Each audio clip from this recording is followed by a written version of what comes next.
Tantor Audio, a division of Recorded Books, presents Dangerous Waters by Susan Hunter. Narrated by Melissa Redmond.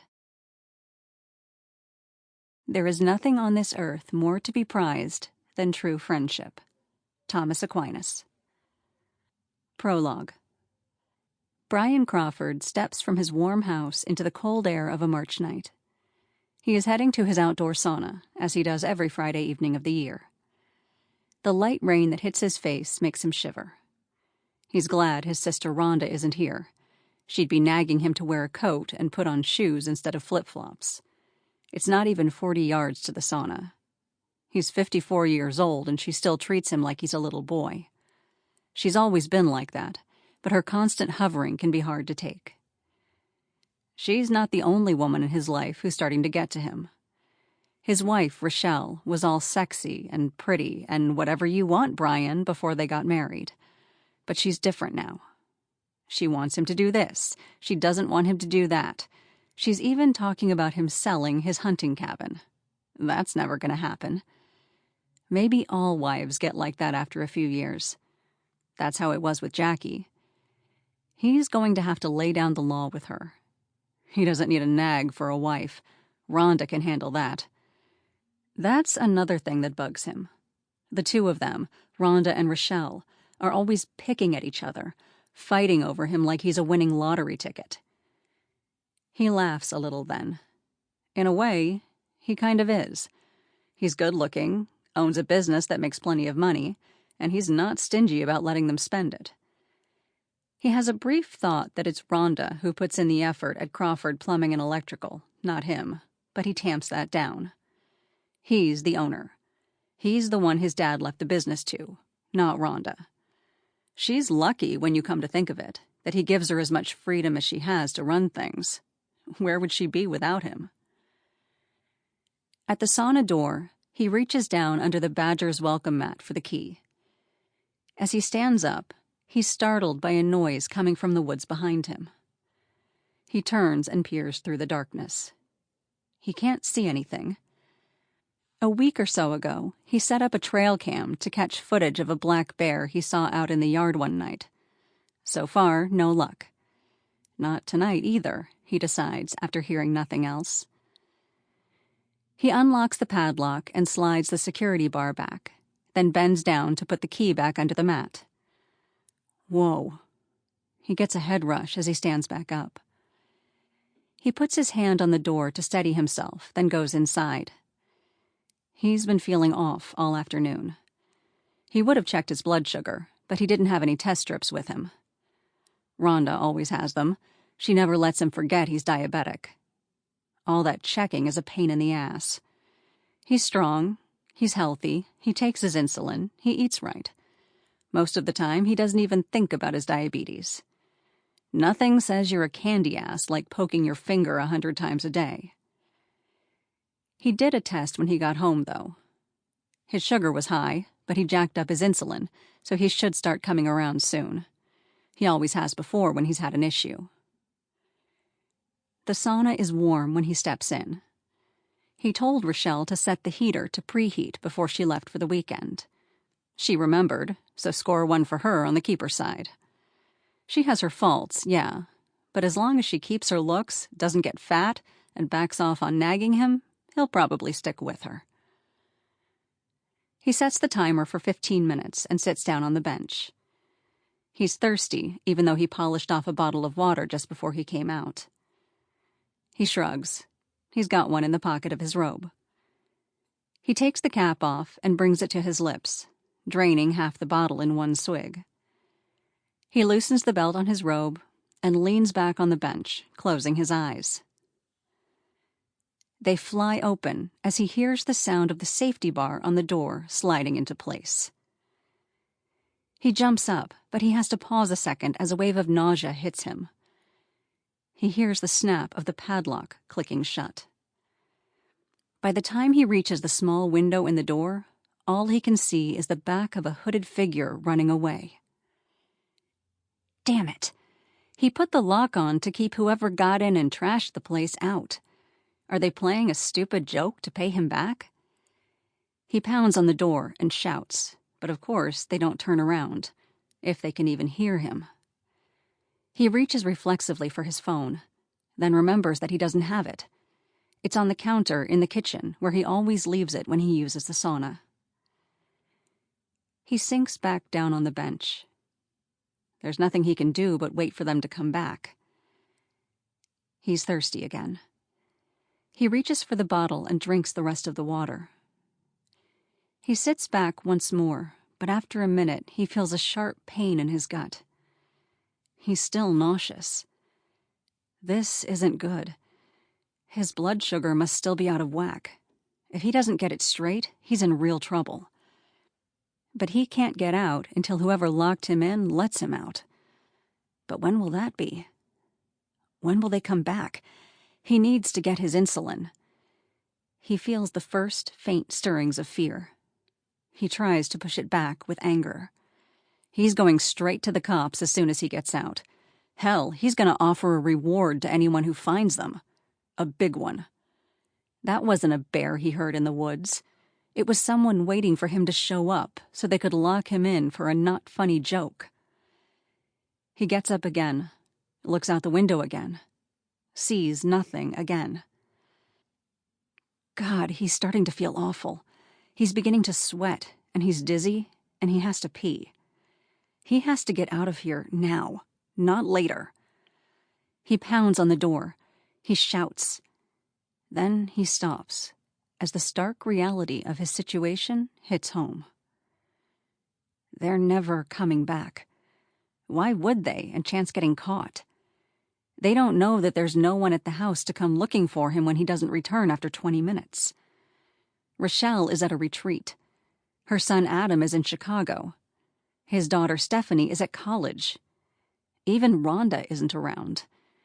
He told everyone that he was going to his hunting cabin in the morning. No one will check on him. No one will even miss him.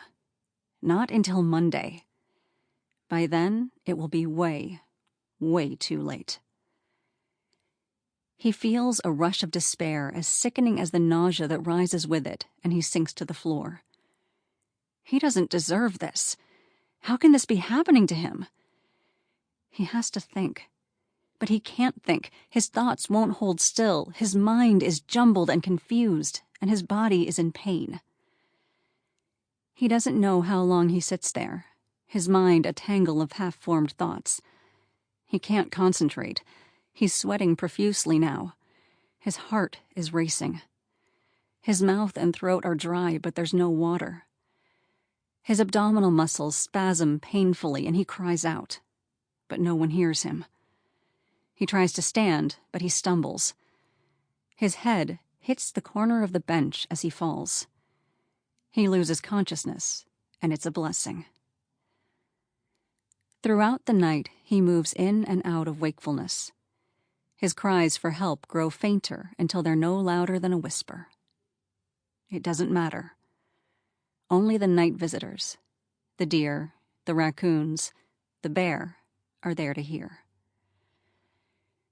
Sometime the next day, the light coming through the window stirs him awake. He's confused and frightened, like he was that time when he was a little boy and got lost. Rhonda found him, and she hugged him, and she told him not to cry. She said she'd always find him. For a second, he feels her arms around him. He feels safe.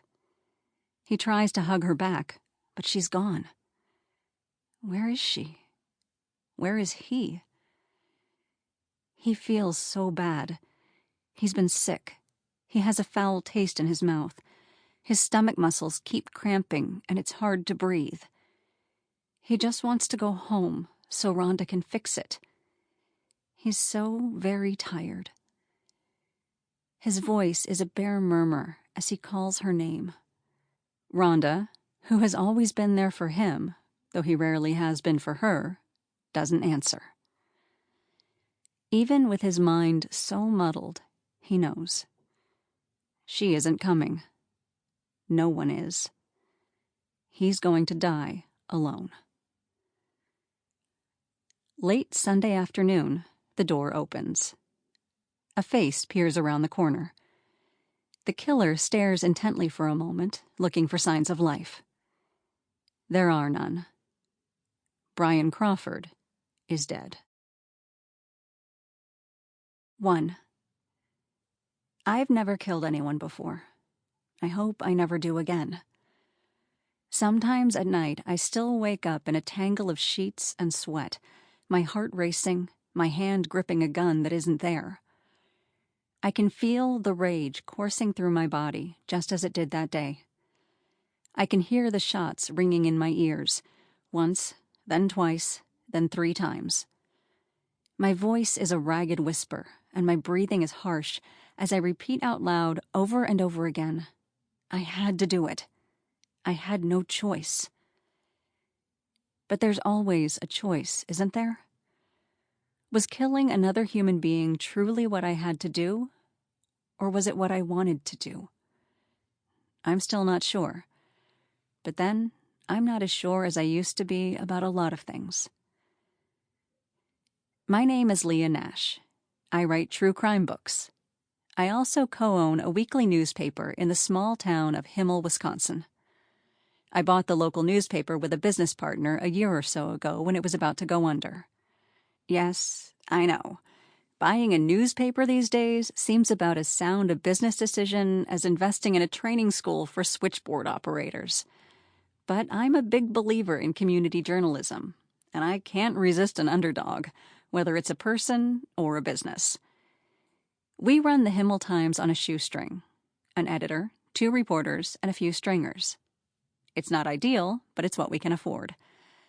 I'm saying we run the paper, but Miller Caldwell, my business partner, and I usually leave the day-to-day operations to our very capable editor.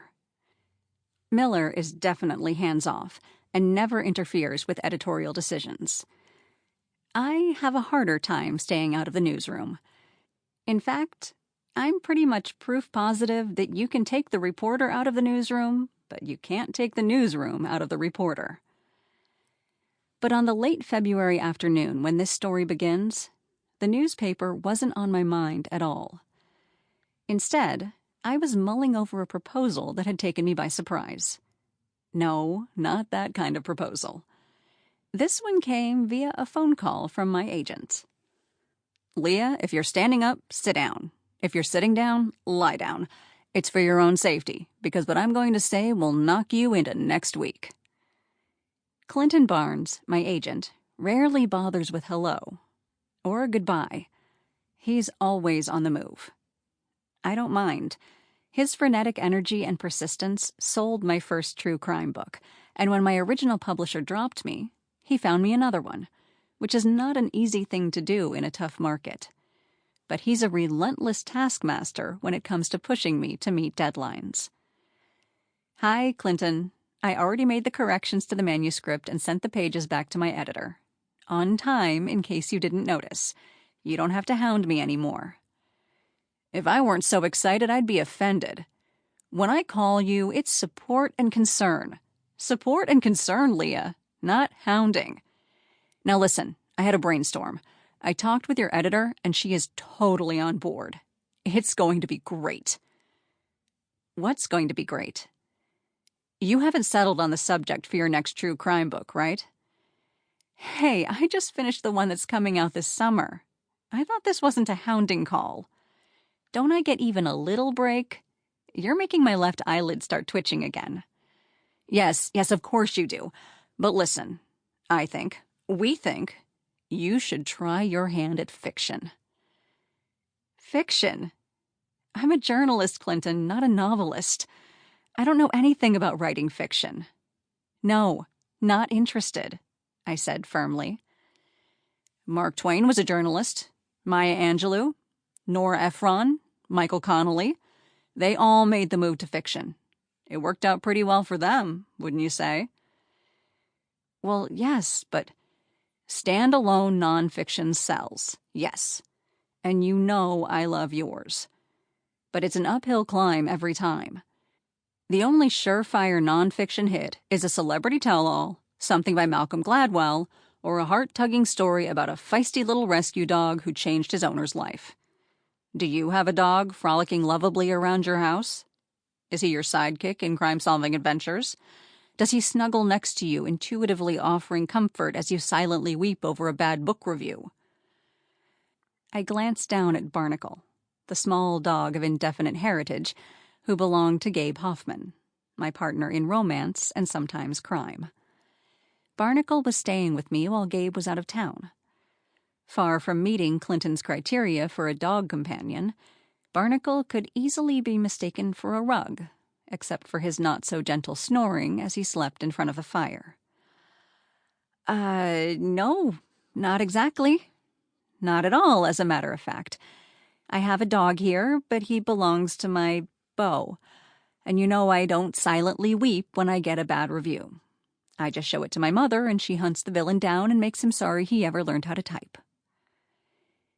The odd word choice I'd used to describe Gabe distracted Clinton for a minute. Your beau? Yes. You know Gabe. You met him when I was in New York last month, remember? I feel like it sounds too high school to call him my boyfriend, and too awkward to call him my significant other. Partner doesn't quite fit either. The word of the week is beau. How do you feel about paramour?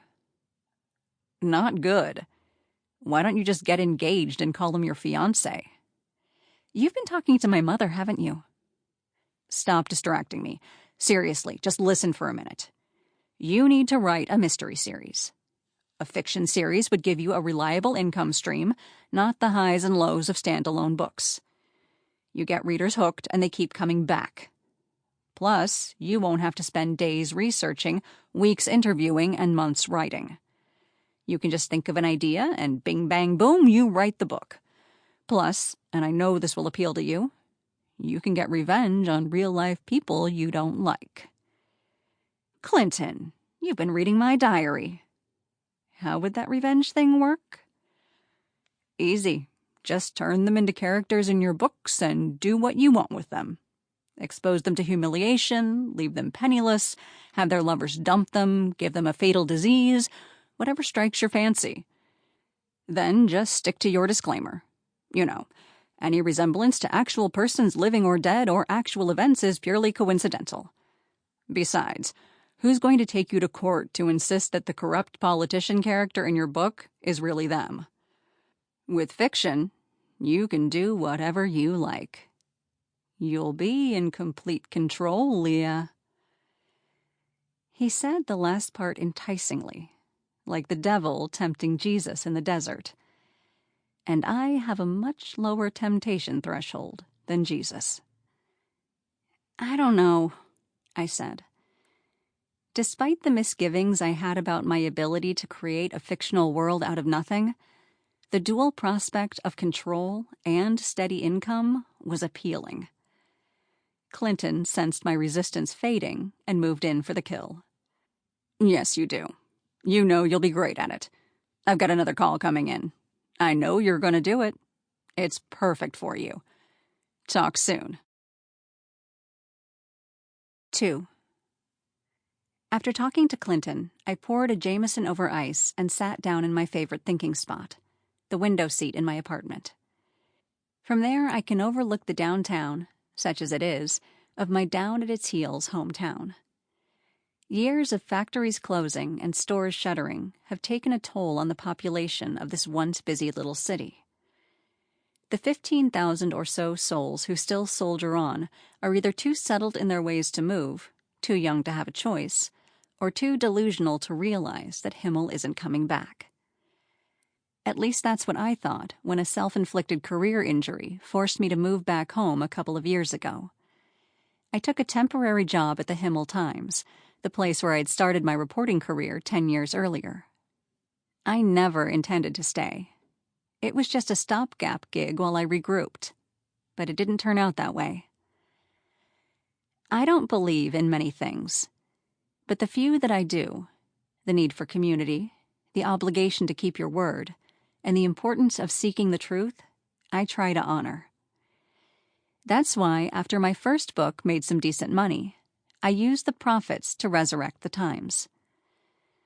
The newspaper was the main reason that I seriously mulled over Clinton's suggestion as I sipped my Jameson. Meeting payroll and overhead was a constant struggle. Everyone worked for less than they were worth because we all shared the same goal. But I didn't feel good about barely breaking even. Although we'd started with a doable 3-year business plan to self-sufficiency, the appearance on the scene of Go News has created an unexpected challenge. It's a digital-only publication with an approach to news that is more sensational and less fact-based than ours.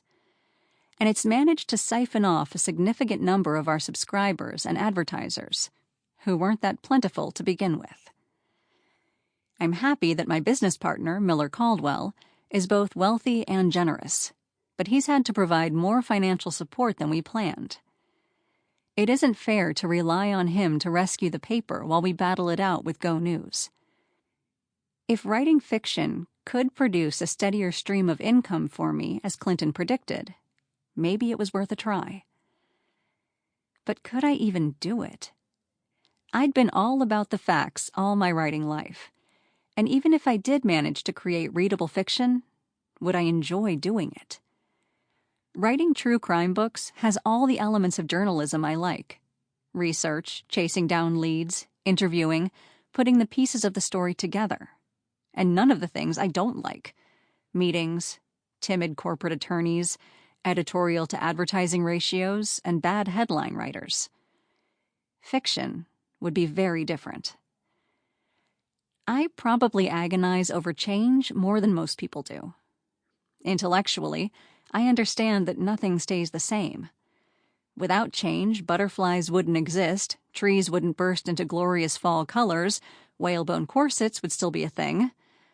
But something in me always fights against it. It started when I was a kid, after my sister Annie died and my dad left. I tried to feel safe by taking control, keeping things steady, making sure there was always firm ground under my feet. I think that's why I like reporting so much. After you ask all the questions, chase down all the answers, then you can finally hit on what's real. And that's when you know you're on solid footing. You can rest easy then. Sort of. My version of trust but verify is relax but be wary. How would things change if I moved away from true crime to pretend crime? Well, if I was a miserable failure, then I'd lose my publishing contract, the Himmel Times would be on even more tenuous financial ground, and I'd be letting down everyone at the paper from Miller Caldwell to Courtney the receptionist. Worst of all, Spencer Carr, the publisher of Go News, would be able to gloat. I realize that it doesn't say much for my character that the last item on my list would probably bother me the most, but there it is. I would hate more than anything to fail in front of Spencer. That would be the downside of making the switch.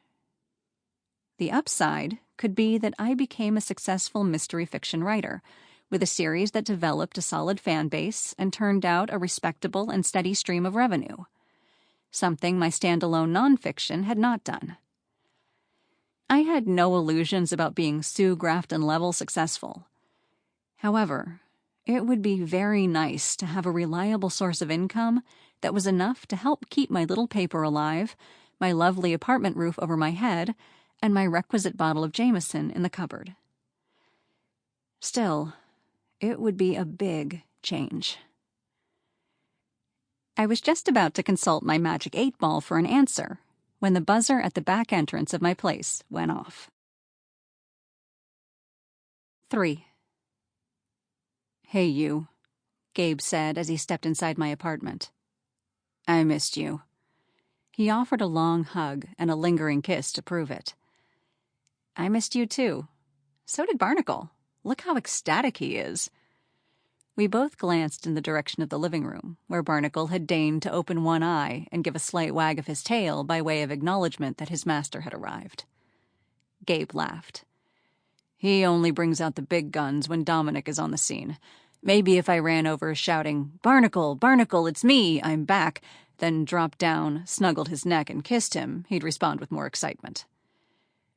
Well, if you're going to display that much enthusiasm, I'd prefer to see it directed at me. Dom is Gabe's 5-year-old son, who he didn't know existed until a few months ago. His son's surprise appearance complicated things a bit for me and Gabe, but we were working our way through it. Dom is a funny, smart, affectionate kid, and I enjoy him. Gabe is totally into being a father, which is a good thing when you actually are someone's dad. But I've never seen myself as a parent. It's a huge, lifetime, scary commitment. I haven't made my mind up yet, but the need for a decision will come one day. Meanwhile, I've chosen the Scarlett O'Hara problem-solving method. I'll think about that tomorrow. I've got some good news, Gabe said with a smile that was reflected in his dark eyes. Yeah? Well, I've got some interesting news that could be good. Or not. I'm having a Jameson. Let me fix you one and we can share. We each claimed a corner of the sofa and faced each other at an angle. At Gabe's insistence, I filled him in on my news first. Tell me, what do you think? I think yes. You're a good writer, Leah. Stretch your wings a little. See where fiction takes you. I can tell you're seriously considering it. Yeah, I am. It's just a little scary. Scary doesn't usually keep you from doing things. Some things, no. But what if my fiction is terrible? What if I don't have the imagination for it? What if it's so bad Spencer Carr puts the worst parts on the home page of the Go News website, along with a video of him dancing on top of piles of unsold copies of my book? See, that's imagination right there. Just put it to work on your series instead of on disaster scenarios, and you'll do fine. He set his glass down then and leaned over to put a hand on mine. His eyes, my favorite thing about him, were intense under his thick, straight eyebrows. A piece of his dark hair flopped down on his forehead. I'm serious. You can do this, Leah. It's always hard to start something new. I felt the same way moving from New York to join Miller's law firm. But that decision turned out to be one of the best I've ever made. I met you, didn't I? You know, you keep talking like that, and I might have to move you from boyfriend to swain status. I'm searching for the perfect term for you. What do you think? Swain isn't a good fit for me. Sorry. But I can think of another word that I'd rather have you call me. Okay, I had walked into that minefield. Time to beat a retreat. I smiled and changed the subject. Tell me, what's your good news? Dominic's coming to stay for a while. Lucy is putting him on a plane this coming Friday. That's great. But I thought he was going to be in New York with her until spring break. Did she get another acting job? Lucy Payne is Dominic's mother. I've never met her, but Gabe's told me a lot about her. When she and her not-so-nice ex-husband divorced, she was shocked to discover via a paternity test that her ex wasn't Dominic's father. Gabe was. Their relationship had ended just before Lucy had met and hastily married the man she thought was Dominic's father. Gabe was even more surprised at the news, but happily so. In addition to regularly scheduled time with Dom, he's always glad to step up when Lucy needs him. Not this time. Lucy's grandmother, the one who raised her, is in hospice care in Florida. Lucy wants to be with her for the time she has left. It could be a few weeks, but it might be as long as a few months. Either way, it's no place for a rambunctious 5-year-old. That makes sense, and Barnacle will be in heaven.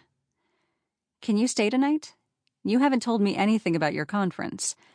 Also, I bought eggs, onions, green peppers, and mushrooms in case you want to make your famous omelets in the morning. And I have a new nighttime ensemble, Star Wars pajamas. I know how you feel about Princess Leia. I was hoping you'd ask. 4. Shortly after Gabe and Barnacle left in the morning, I got a text from Miguel Santos. He's the senior reporter at the Times, but since there are only 2 on staff, it's not much of a job title. He also happens to be one of my favorite people in the world. Just finished story on Kiwanis pancake breakfast. Can I come up? When I opened the door, I marveled yet again at how very good-looking he is. Tall, slender. Sample complete. Ready to continue?